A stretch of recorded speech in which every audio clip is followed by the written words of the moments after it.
poker is a microcosm of life. So when you play poker, if you start thinking about it, you can learn tremendous business skills, everything from resiliency, assessing the competition, adaptability, thinking strategically, emotional intelligence. There's all sorts of wonderful things. Welcome to the My Future Business Show, where we get you in front of your best audience and keep you there. Not only are we interviewing the biggest names in business to help you become even more successful, we're inviting you to book your spot on the show to help you grow your business.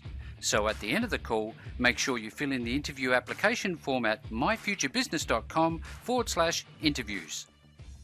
Hello and welcome back to the My Future Business Show. It's Rick Nuske here.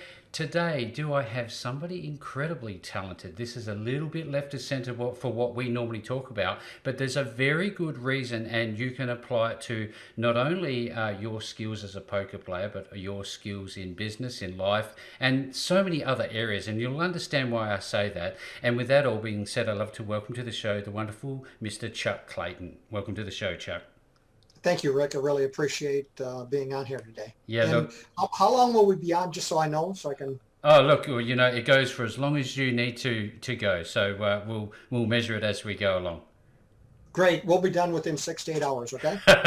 Well, that's it's an important thing that you mentioned there, Chuck, because this is a very deep and meaningful topic. I've been through your website, as I mentioned off the call, and, you know, there's so many different dimensions to it. There's the mindset, there's the process, there's, you know, many different ways to master poker math, which is going to be our primary topic. And just for context, Chuck, I'm going to be sharing with the audience that you have written 2 books, not one, on mastering poker math. And we're going to be talking about those and how you can use them to help you learn poker math from your good self.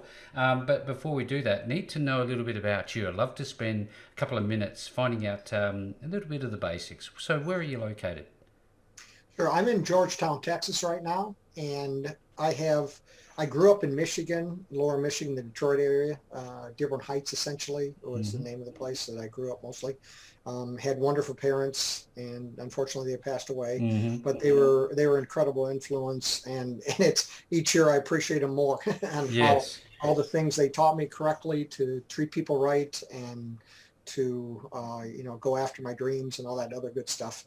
So I went to engineering school at Michigan. I went Henry Ford Community College and Michigan Tech University, came out with a undergraduate in mechanical engineering, and most of my career has been doing mechanical design and development.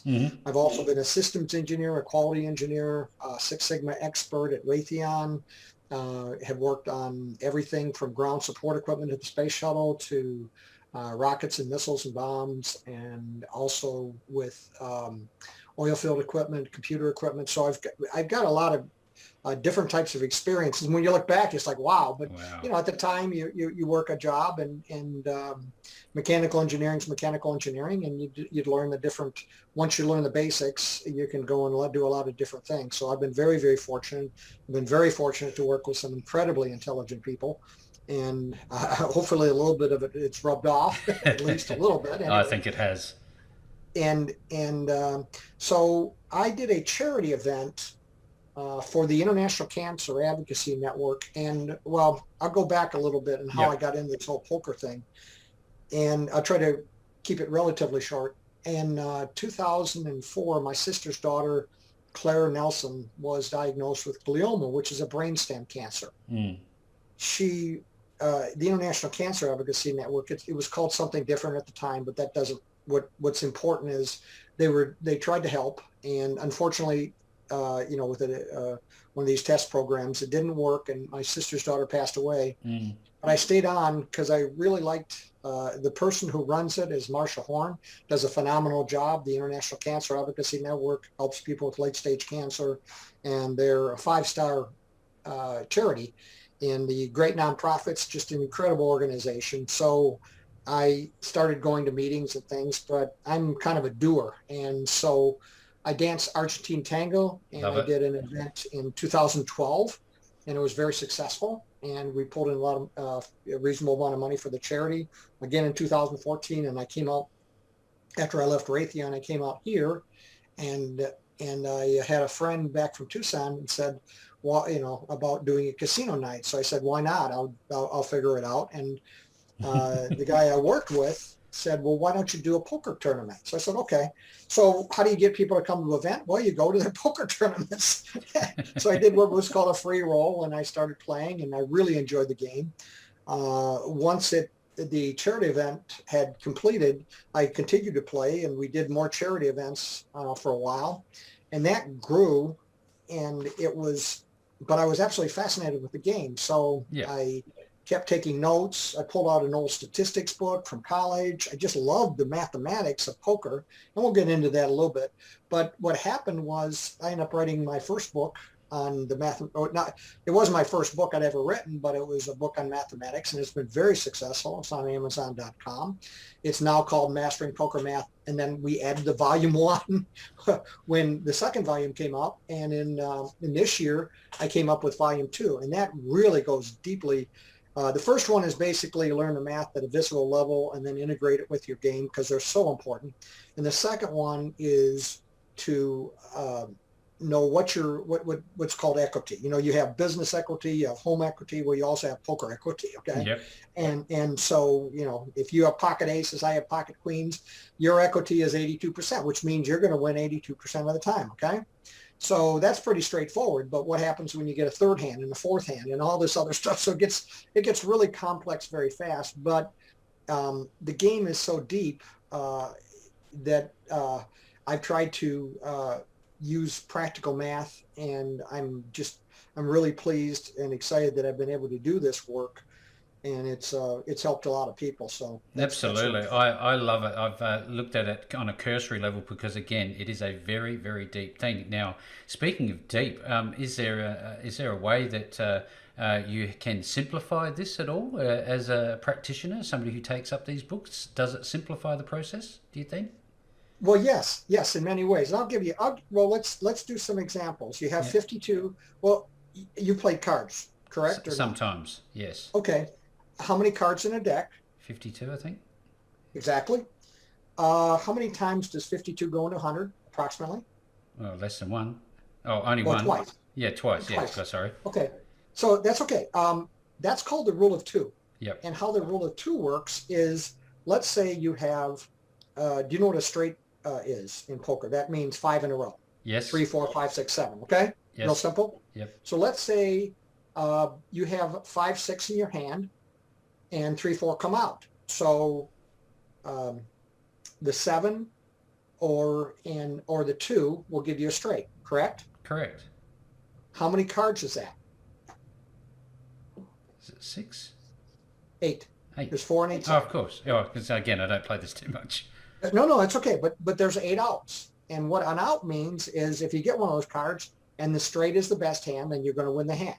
Right. Okay. I mean, there's always so many permutations. Yeah. If somebody else and some other hands are out there and everything else. But for simplicity's sake, if you get a straight, let's say you're going to win the hand. So you have 8 outs. Well, by the rule of 2, that means you have a 16% probability of winning because 52 goes into 100 twice. It's that straightforward. Okay. That's not exact, but it's close. That's close. So what 16% means? Well, if somebody makes a bet of, let's say the pot is $90 and they put in 10, that makes it 100. Okay. And if it costs you 10 to get in the pot, well, I'm sorry, they have 80 and they put in 10, that's 90. It'll cost you 10 to get 100. So that means it costs you 10% of the pot. Okay. Right. Yep. If you're going to get 16% probability of winning, do you want to make the bet?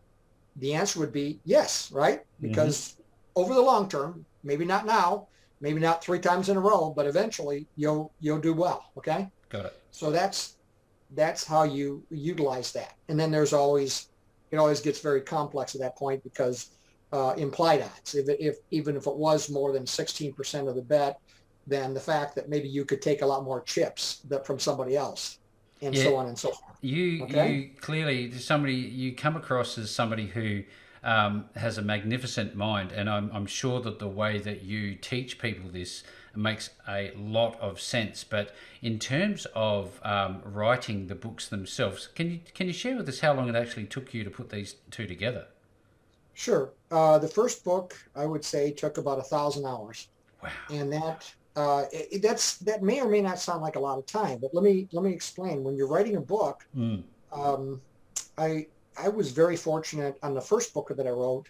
I had a gentleman, Arthur Frederick Ide, who helped me, and I'll give you my background. It's pretty amazing that I actually was held back in second grade, partially because I think it was English, and then also I went to a second college to get through English because I was going to be an engineer. Oh, I won't need this, right? Yeah, I paid for that sin more times than I can tell you. yeah.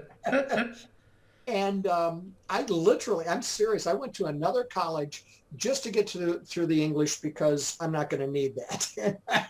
As I said, sometimes you pay for your sins, and I guarantee you I paid for that sin. Instead of just trying to really study. But my skill in writing is not being a super grammar person. It's about explaining very complex uh, ideas in Hmm. a way that are very understandable as much as possible. Yep. Yeah, You that's can't make wonderful. it simpler. No, I I think, love it. There's certain topics that you just can't skirt around the complexities of it, and by definition, poker is a complex game. Now, I'd love to just quickly, if we could, talk a little bit about. We know what your hobby slash sport is. It's poker by and large, but I also know that on your website, and I've done my research because I think it's important, that you do reference a movie called Moneyball. Are movies a thing for you? Do you enjoy watching movies? oh, I love watching movies. Well, I'm glad you brought up Moneyball Yep. because after I finished my first book, I had stuff in there that was, I answered questions. I sit at the poker table and somebody say, I hate pocket jacks. I hate pocket jacks. And you would hear this so many, just ridiculous number of times. So I said, okay, let's do the math of pocket jacks, right? And I'm coming around to your question if it's okay. I'll Yeah, take yeah, a yeah. minute. No, that's all right. So with pocket jacks, I ran the mathematics, and if there's 9 people at a table and 1 or 2 people have an ace, king, or queen, okay, 1 to 3 people, or 2 to 3 people, I'm sorry, then the probability of an ace, king, or queen still hitting the flop, okay, the next 3 cards that come out, is still 62%. So there's a good reason to hate pocket jacks for some people. So they overbet them, they lose half their stack, and then they complain about the pocket jacks instead of just playing them correctly, which is make a bet, but don't expect it to be the best hand at the end of the hand. Yeah, yeah. And so that type of thing in the first book. But I kept, afterwards, I had a spark um, that ended up only being a paragraph or two in the book, which is fascinating, which was I was curious about if you have a pocket pair, what's the probability somebody else has one? Well, it turns out to be a Monte Carlo simulation. It's really complex and it's not absolutely necessary for the book, Yep. but I kept writing it. And the second book, I was almost done in November of last year, or so I thought, and had about 700 hours in the book. But I found something called Grammarly to help me with the grammar. Oh, yes. Very familiar with And that. yes, good. And what happened was that plus the fact that I kept smoothing it out. Think of something as smooth as silk, but it's got all these bumps and lumps and hairs and everything else you got to get rid of. And so I didn't release the book till August of this year. And I put in another 700, 800 hours. So that book has about 1,500 hours in it. But I'm extremely proud of it because it gets back to Moneyball. As I kept going, why wasn't this done before? And then I saw the movie Moneyball again, and it's with Brad Pitt. And Brad Pitt he plays Billy Bean, which is the general manager of the Oakland Athletics. Well, he meets a guy named, he got spanked. I guess I believe it was a 2001. Well, it was a 2011 movie, but anyway, in 2001 he got spanked, and he went into he was pretty depressed after the season, and they only had a certain amount of money to be able to buy new, buy players and everything. Okay, Yep. Yep. so but he met a guy named Peter Brand, who was a statistics guy Yep. from Yale, and they got together and economics. I'm sorry, graduate from Yale, and it had radical ideas, which was instead of paying for the best players, pay for the players who'd help you win the most games. Yep. To get on base, to run away, even if some guy would get on base because of the fact that, he stood a little too close to the plate or whatever. It mattered that consistently, statistically, that you would get runs, okay? Yep. And so they started a rough season next year, but they ended up breaking a record of over 20 game wins, okay? And they went on to the American League Division Series, and they played against the Minnesota Twins. They lost, but they achieved, in 2002, using the mathematics, that, winning games with a budget was possible. Well, a guy named John Henry, who was the owner of the Boston Red Sox, pulls Billy Beane aside and says, would you work for us? Now, he declined the offer, but if he had taken it, it was like $12.5 million. He'd been the highest paid general manager. Now, I think he's a little crazy, and I'm not sure why he refused, but it was something inside of him that he was committed to the team or something. I don't know, but it was interesting. Anyway, Boston Red Sox put it in, and in 2004 they won the World Series, and they hadn't won in 86 years. They called it the curse of the Bambino, because when the Boston Red Sox had sold Babe Ruth back 86 years ago, they'd never won a World Series since then. Yeah.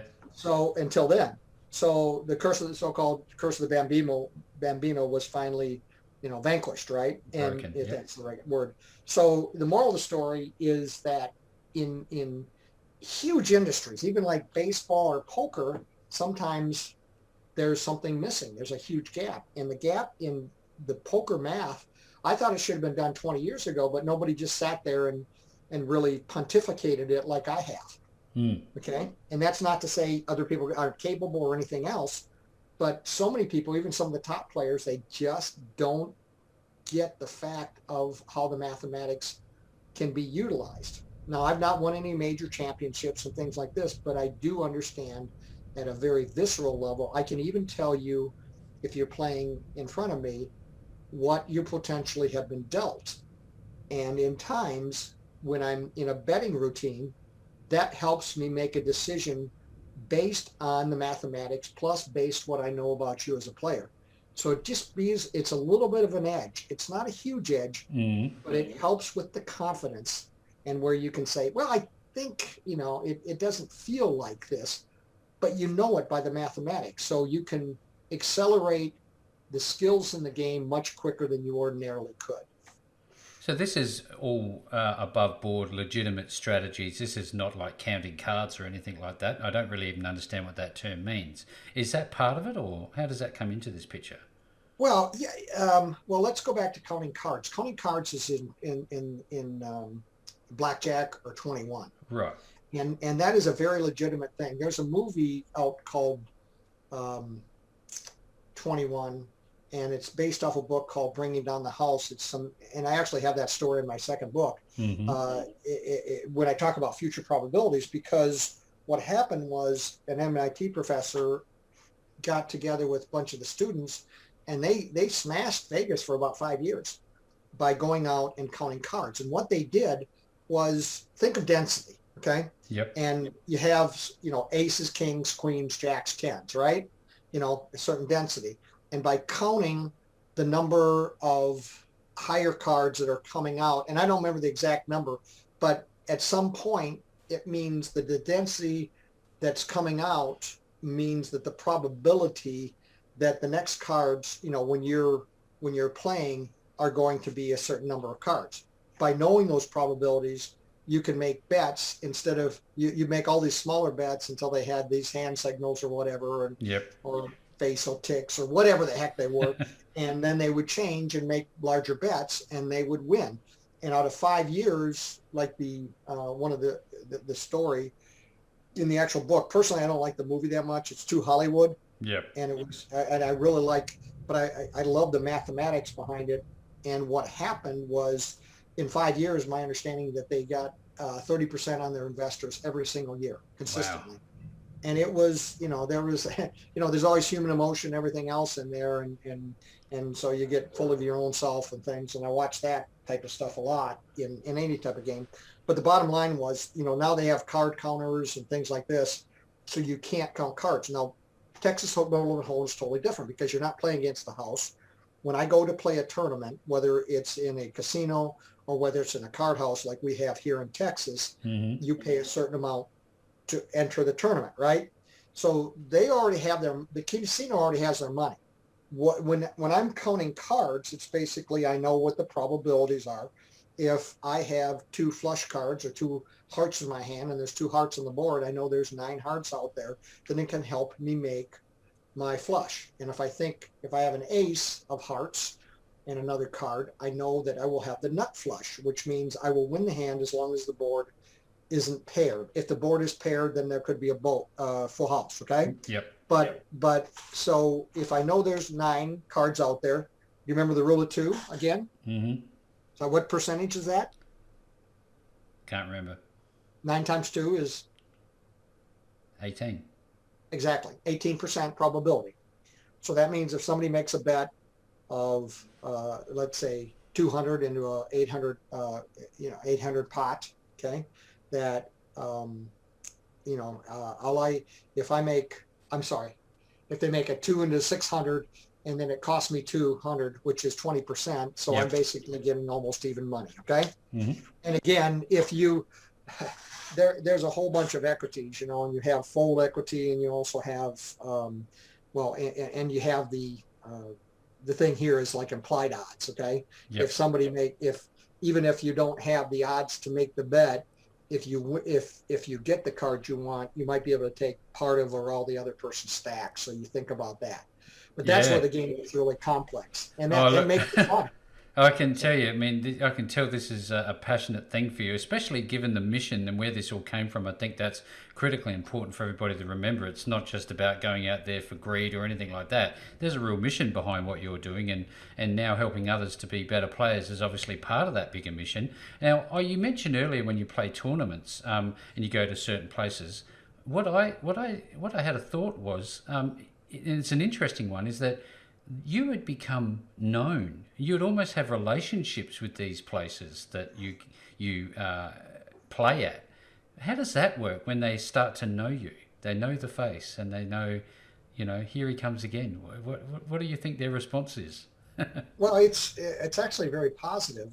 Where I play at the lodge here in Round Rock, Texas, their people are very, I'm extremely well known because they know I play. And I play extremely solid, and they know that they better be careful. I had a gentleman the other day, he was sitting to the left of me, which is a better position to be in, okay, than the yeah. And so I'm sorry. No, he was to the left. I'm sorry. No, that's a worse position. Excuse me. But he said to me at one point, I think he might even had more chips than me, but I had a really good hand, and somehow his spider sense says, "No, I'm not going to get it in this hand." I know you're going to set a trap, and he was absolutely correct. This is exactly what I was doing. It was, and I told him, and I've told other people. I've had people say, "I knew you were doing that." When I beat somebody. And I go, the show wasn't for you. It was customized for this other person. I don't care what you think as long as you don't say anything. I mean, if I've got a weak player, then I'm going to play it differently than if I have a strong player. A strong player is going to see through certain things, and weak players, you just there's magical things you can do. And one of the most fun things is to trap somebody. Well, they never see it coming. He goes, how did you have that hand? Well, that's, next time I'll tell you, Well, I might be able to educate. You might need to buy my books. You talked about spidey senses, and the word intuition came up. Do you think that's important in this whole dimension? It's incredibly, if I had to go between the math and the intuition, in some ways, and almost say the intuition, it's really tough. And because you can't just, tournaments are different than cash. And I just started playing cash a little bit ago. I probably spent only 1 or 2% of my time on cash. And the reason is because when I was writing the books, I had to be very pure in my mind. I was concerned if I'd played cash that it was going to pollute my mind. And I didn't want that, where I start thinking of scenarios where this wouldn't work. And if you're trying to explain a subject at the depth that I was, you want to be careful to it. They're both applicable, but let's say in a cash game, for example. Now, it's helped me when I played cash because when I see somebody make a bet, usually in poker, after the very first rounds, they get pretty crazy. But when it's a decent sized game and it's let's say a couple $100 to get into, there's still some players that after the first couple of rounds, they'll still go 5 to 10 times the big blind when they make a bet. When they do that, I almost immediately know they're a cash player. So that tells me something about them and how they play. Cash players will risk way more on very simple hands. So these become key people that you can potentially trap. Okay. Yeah. So you just become very passive. And if you hit the hand you want, sometimes you can take them out of a tournament or really get a huge number of their chips, if that makes sense. Yes. People communicate all the time. Mostly it's through their betting. And sometimes their betting, the way they handle their chips, the way the speed of how they, move their chips, are the primary things. People can wear sunglasses all day long, and I actually will wear semi-sunglasses because just to keep to give a little more, because the glare of any type of glasses helps distract just a little bit. But some people that wear the dark sunglasses and everything, they don't pay attention to the sizing of their bet and how fast they bet, which communicates much more than you're going to ever see in the eyes. When you see somebody in the eyes, the only thing I can usually gain is an intuition type of thing, and I can't even tell you what it just instincts tell me that the person is weak or strong, and it's hard to even put it into words, if that makes sense. Yeah, but there's a couple of things that come from this. One is your strategy on the day. Do they change? But also, are there days where you feel a bit off and that you maybe even talk about in your book to not play? Are there those times? I don't go into that a lot, but absolutely. I mean, I played last Sunday and I played extremely solid and I got a good stack size, and it's really easy sometimes to lose focus, to gain too much confidence. And in poker, I have seen so many times where people absolutely, what's the name of it? They, self-delusion is huge in poker. And I try to stay away from that. I'll give you an example in a minute, but I didn't all day, and I ended up taking like 8 out of 97. So it was a good day. That was Sunday. Yep. But I'll give you an example of one poker tournament. If you have a pocket pair, there's only a 12% probability that a third card will hit. If it does, then you got an extremely strong hand, and it's extremely well disguised because people can't see it. So let's say Jack 5-2 hits the flop. Seems like a very dry flop. If somebody has an ace jack, they think they're way ahead. And the person who has pocket fives has 3 of a kind right now with the potential for a boat on the next card, right? So, which is a full house. I'm sorry. If I say anything, no, that's okay. That makes sense. So what happens is I watched this guy, and the hand went to showdown. He bet a third of his stack to stay in it, and he ended up doubling up. And afterwards, he was arrogant, throwing chips in the pot, thinking that he's a good player. And I knew that he was super lucky on what happened to him. Yep. And it was like, this communicated volumes to me on the type of player he was. That he was out of his league in this game. It was a big game. It was a $600 game. And in my humble opinion, he should have been back in the $100, $200 games when he was playing like this. And it was a big tournament, but so many of them think it's luck. And yeah, in that time he got lucky, but we were right near the bubble, were they bagging that night? And so you paid $600 in the tournament, and if you bagged, you got $800 bonus, right? Yep. So he was right near there and risking that much, wow. For that little. That's just not understanding the mathematics. Now, Chuck, you've talked in various terminologies, and I think it's important that we shift our focus coming to the sharper, pointy end of the call of what's actually going to be found by those who are interested in getting their hands on these wonderful books. What are some of the things inside that we can expect to see? Well, the first book is to give a huge understanding and appreciation for the mathematics, the practical mathematics, not some theoretical. I do actually, my second book, I call it theory, but it's actually practical. Yep. It's, it's the, that, so it's The need to knows rather than nice to knows. right, right. And I work with the need to knows as much as possible. So you could, if you read the book and you could memorize it immediately, you could use it immediately at the tables. Right. So that's one of the goals that I have. And so that the first book is learning the math viscerally, and then also gaining an understanding of utilizing with the rest of your game. Because a lot of the math stuff that's out there, they don't do that, in all due respect. There's some good stuff out there, and I'm not going to go. There's another gentleman who has a really good book, and I kind of like this first book a little more than the second one, because the second one, it was expanded, but he never really got into the other parts of the game. And to me, it's, just knowing the math is no way enough.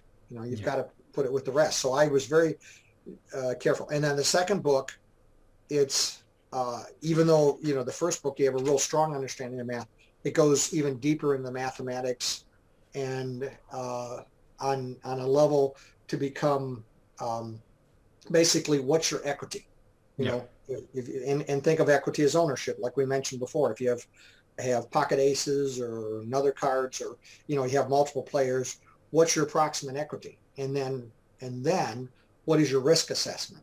Okay, because there's always risk in poker, right? You make any type of hand in life, isn't there? Yeah, exactly. I mean, you've got let's say you have an ace, and or you're in a big poker tournament. And I mean, I'm giving an extreme example, but you have an ace, and there on the board is ace, ace, 5, 5, 4. Okay, and you think you have the absolute nuts, which means you can't lose. Well, there's one hand that can beat you, and that is pocket fives. Yep. and that is incredibly rare, and almost no player, hardly that is. If somebody can fold that, I might be able to do that in a certain type of tournament with a certain type of player. Okay. Yep.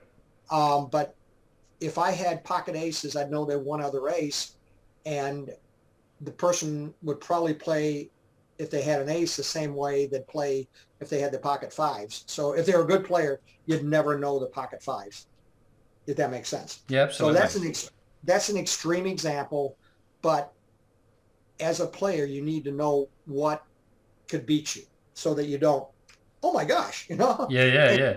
But it's risk, and it's calculated risk, and Yep. and going out with the full house like that in a tournament, almost any tournament is very respectable, even the highest paying tournaments in the world. Okay. Yep. And no pro would, if the other person played the quads correctly, almost no pro would ever insult the person that wasn't able to fold.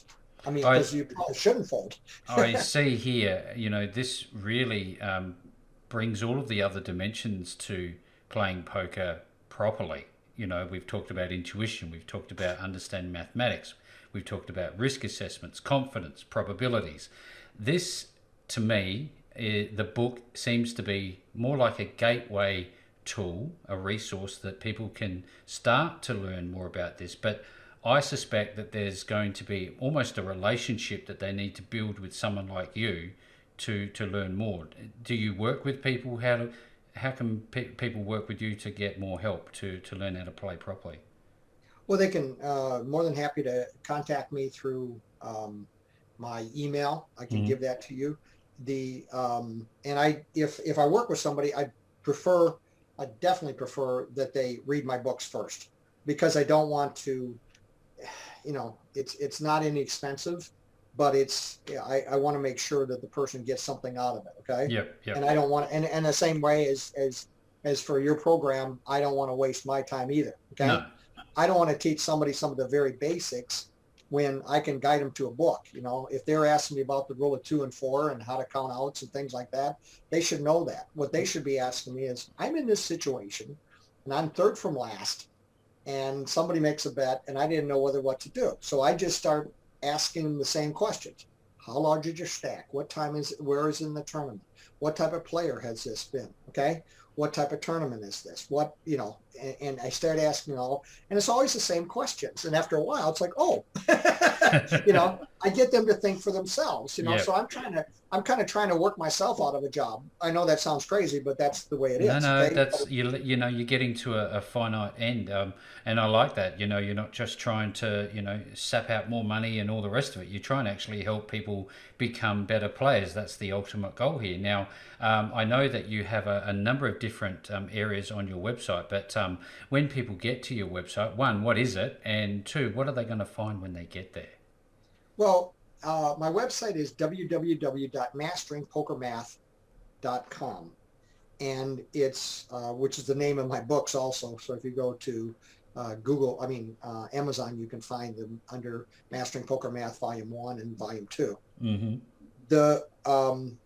And on there I have the books. And then if you're more of an audio visual kinesthetic type person, then I have a course on there, and it's an excellent course. It's a little over 5 hours, and that'll take you through, and then you go all these tests and everything else, and that can really help somebody if they, because some people just don't like books that much. But that is audio visual, and then you take tests, and then you can, you have access to it for at least 6 months, so that's great. The other thing before I forget, Rick, that I want to mention, yes, is that poker, and I've given a couple presentations on this, and I keep the other part of this, if anybody has a company or a organization that they want me to speak at, because poker is a microcosm of life, and it's of the real world, okay? And it's kind of a gymnasium of the mind. So there's things that when you play poker, if you start thinking about it, you can learn tremendous business skills, everything from resiliency, assessing the competition, adaptability, thinking strategically, emotional intelligence. There's all sorts of wonderful things.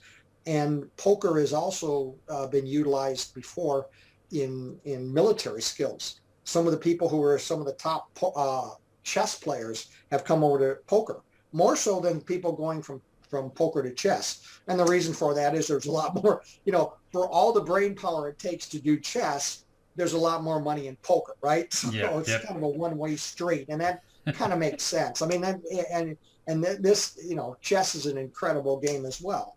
I've only played a little bit, but, in the years past, but I played for a little bit, but nothing in competition. Yep. Yeah. So I can see what you're saying here. I mean, there's an expanded audience here, and this is particularly relevant to the My Future Business audience you're suggesting. Yes, absolutely. Well, look, if you are on today's call, we have literally just scratched the surface on this very deep topic. If you want to learn more, the first step forward to work with Chuck is to visit his website at masteringpokermath.com. I'll be providing that link for you so you can go have a look at his website. There's a lot of information on there. I really enjoyed looking through this website myself, Chuck. And with all that being said, thank you so very much for joining me on the My Future Business show today. Rick, thank you very much. Thanks for joining us today. If you enjoyed the call, then make sure to subscribe, leave a comment, share us with your friends, and book your spot on the show at myfuturebusiness.com/interviews. And if you're looking for solutions that will help grow your business, then visit myfuturebusiness.com/shop.